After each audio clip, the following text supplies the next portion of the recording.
Hello மிஜா vlogs. So இன்னைக்கு பார்த்தீங்கன்னா நம்ம மகிழனை கூப்பிட்டுட்டு ஃபர்ஸ்ட் ட்ரிப்பு கிளம்பிட்டோம்.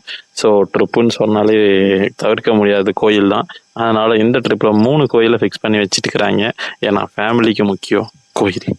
ஸோ நம்ம பஸ்ஸில் சீட்டை கழட்டி தூக்கி தூர போட்டுட்டு பெருசுங்கள்லாம் முன்னாடி ஜாலியாக லேண்ட் ஆகிட்டாங்க. ஸோ நம்ம சிறுசுங்கள்லாம் அங்கங்கே செட்டில் ஆயாச்சு. நமக்கு மகிழ் குட்டியும் பெரிய அழுகாச்சு எதுவுமே இல்லாமல் சிம்பிளாக அவன் பாட்டு ஜாலியாக வரான். வேற பராக் பார்த்துக்கிட்டு என்ஜாய் பண்ணிக்கிட்டு இருக்கான். என்ன இந்த வேக்காடுக்கு தான் கொஞ்சம் கஷ்டப்பட்டான். பட் என்ன கூட்டம் வந்தாலும் ஊரே லபு லபுன்னு கத்துனாலும் எங்கள் தலைவன் மட்டும் தூங்கினபடியே இருக்கான். அது வரையும் வி ஆர் பிளஸ்டுன்னு நினைக்கிறேன். பட் ஆனால் அது எவ்வளோ நாளைக்குன்னு தான் தெரில. வாங்க பார்க்கலாம். ஸோ அடுத்தது பார்த்தீங்கன்னா எங்கள் ஊர்லேருந்து 500 கிலோமீட்டர் தோராயமாக ஒரு 12 மணி நேரம் போகிறோம் போய்கிட்டே இருக்கோம். சரி வந்துச்சான்னு பார்த்தா ஸ்டாப்பு தான் வந்துச்சு. எல்லாருக்கும் வயிற்ற கலக்கின்னு அங்கங்கே ஒரு ஸ்டாப்பை போட்டாங்க. 7 முறை நிப்பாட்டினாங்க. நிப்பாட்டி போகிறதுக்கே எங்களுக்கு 12 மணி நேரம் ஆயிடுச்சு. ஸோ இப்போ எங்கே தான்டா போகிறேன்னு கேட்டிங்கன்னா வேற எங்கேயும் இல்லை. இப்போதைக்கு நம்ம அறுபடையிலேயே முக்கியமான படையாக இருக்கிற திருச்செந்தூருக்கு தான் கிளம்பியிருக்கோம். ஸோ திருச்செந்தூரில் என்ன எப்படி இருந்துச்சுன்றது தான் அடுத்த ஒரு 1 minute ஆஃப் vlog. அட்லாஸ்ட் நம்ம 12 hours ஜேர்னிக்கு அப்புறம் திருச்செந்தூர் ரீச் ஆகிட்டோம். ஸோ கடற்கரையோரம் நம்ம முருகனை பார்த்து ஒரு கும்பிட போட்டு மகிழனோட ஃபஸ்ட்டு பீச் எக்ஸ்பீரியன்ஸ் எப்படி இருக்குன்ற ஒரு பயங்கரமான எக்ஸ்பெக்டேஷன்ஸில் போனோம். நாங்கள் வந்து நிறைய இன்ஸ்டாகிராம்லலாம் பார்த்துட்டு மகிழ வந்து இந்த பீச்சை பார்த்தோன்னே பயங்கரமாக என்ஜாய் பண்ணுவான் அப்படின்ற ஒரு மைண்ட் செட்டில் தான் போனோம்.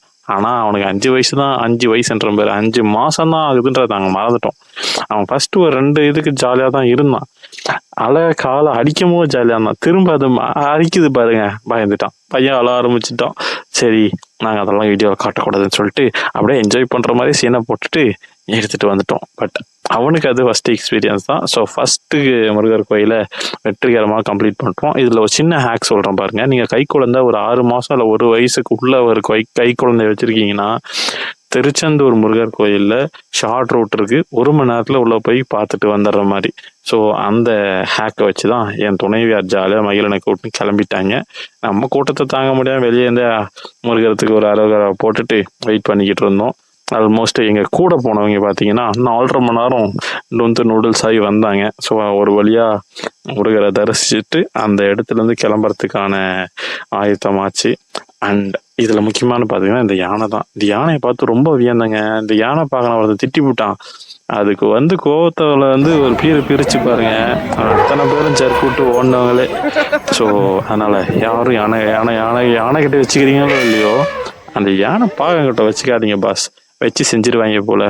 ஸோ ஒரு வழியாக முதல் நாள் 12 மணி நேரம் ட்ராவல் பண்ணி 4 மணி நேரம் வெயிட் பண்ணி நம்ம முருகனை தரிசிச்சுட்டு நிம்மதியாக அன்றைக்கி நைட்டு போய் ஹால்ட் ஆகிட்டோம். எங்கன்னு சொல்கிறீங்களா? 2வது படை வீடு வேற எங்கேயும் இல்லை, மதுரை தான். மதுரை திருச்செந்தூர். ஸோ நாளைக்கு பார்ப்போம். பாய் பாய்.